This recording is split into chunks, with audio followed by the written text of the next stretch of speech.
I truly love the game of football.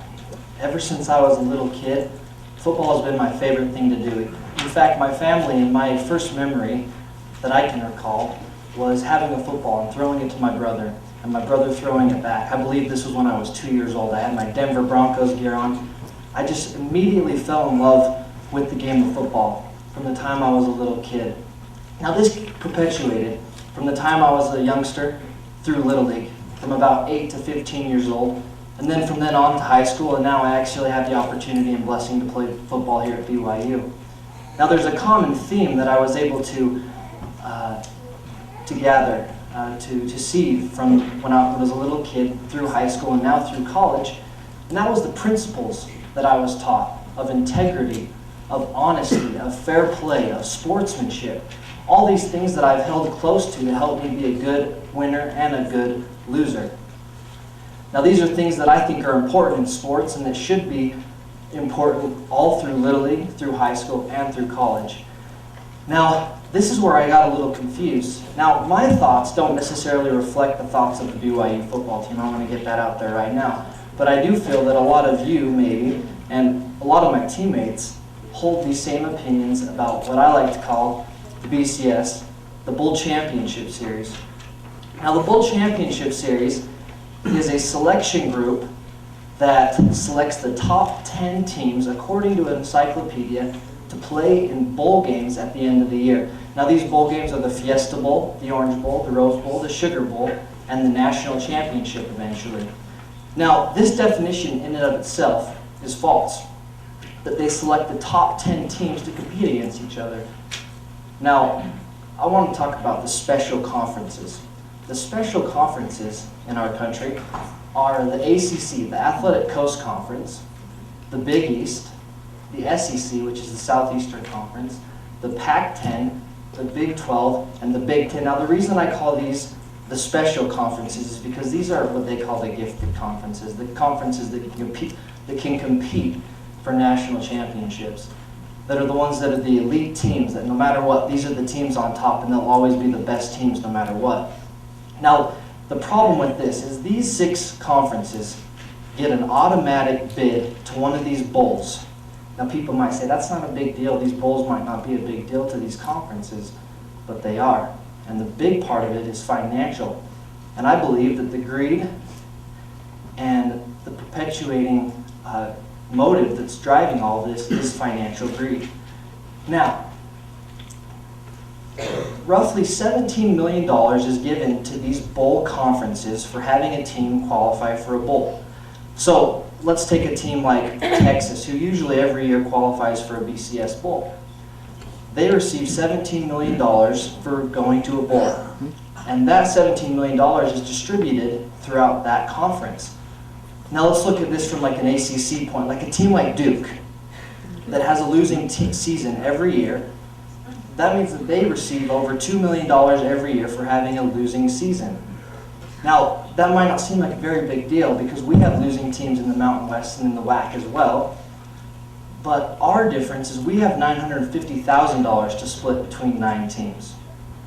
That's just over $100,000 per team. Now, to put this into perspective, Mike Slive is the commissioner of the BCS. I referred to him as Gaddy Anton in my class, but I thought that was inappropriate, so I wouldn't, but I just did.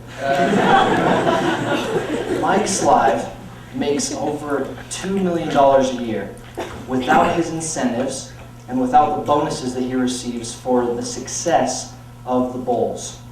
This means that Mike Slive alone, or Gaddy Anton, receives millions of dollars more than a conference alone, let alone the $150,000 to $200,000 that goes to, let's say, a Wyoming or a UNLV or a BYU. Millions of dollars difference.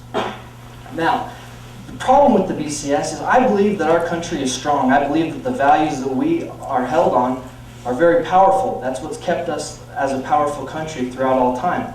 Now, these are principles of integrity. These are principles of honesty. And I believe that the BCS is un-American and goes against these very principles that we believe in. Now, the problem with the BCS, another one, is that you have teams like Cincinnati and Virginia Tech that have 7 combined losses between the two teams. This was in the 2008 Orange Bowl. That's one of the biggest bowls you can have, and you have 2 teams with a combined record with 7 losses. Now another example is the Rose Bowl. USC and Illinois, 2 teams with a combined losing record of 5 games.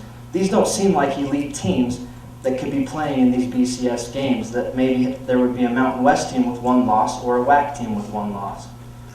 Now, our country's faced a lot of discrimination throughout the years. Now, we're used to the racial discrimination, but it does go to other subjects as well. Discrimination is defined as treatment against a person or thing based on a category they belong. Now, how disheartening is that to me? I wake up every morning, I go to school. After school, I go lift. I go and practice with my teammates. Now, to have a big brother as the BCS commissioner saying that you're not good enough to win a national championship because you're a bunch of guys from Utah and you've all gone on missions and you're old. Now, that's just the BYU stereotype. But this is to all other teams, the WAC and Mountain West as well.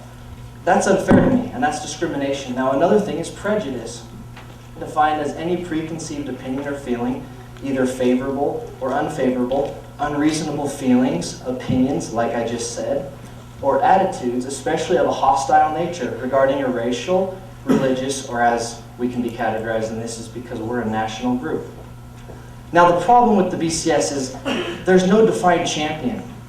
In the year of 2004, the question, who is really the champion, arose. The overall record of USC was 13-0. The overall record of Utah was 13-0. And the overall record of Auburn was 12-0.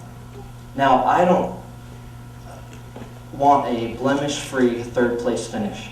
If I go undefeated in any sport, if you go undefeated, you should be a champion.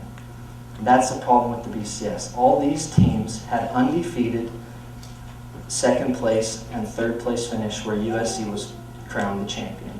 Doesn't seem fair to me. So the big question is, who's really the champion at the end of the year? Now, I suggest that we follow the same bracketology or bracket system that the NCAA Basketball Association follows. This mainly consists of 64 or 65 teams. There's a lot more teams in basketball, so they obviously have more games. But I suggest that we cut 2 preseason games out and maybe 1 conference game, leaving 3 or 4 weeks at the end of the season that we waste anyway preparing for our bowl games and play a playoff game. This would also enhance the actual play because players won't have such a long break in between. I also want to say, if it's a financial motive pushing these people, Mike Slive, that the basketball Final Four and Sweet 16 and the Elite 8 and the whole field of 64 in basketball make millions and millions and millions of more dollars doing it the way that they do it than football does. It's simple, it's discrimination, it's prejudice, and it's unfair. And I believe that the BCS corruption needs to be fixed.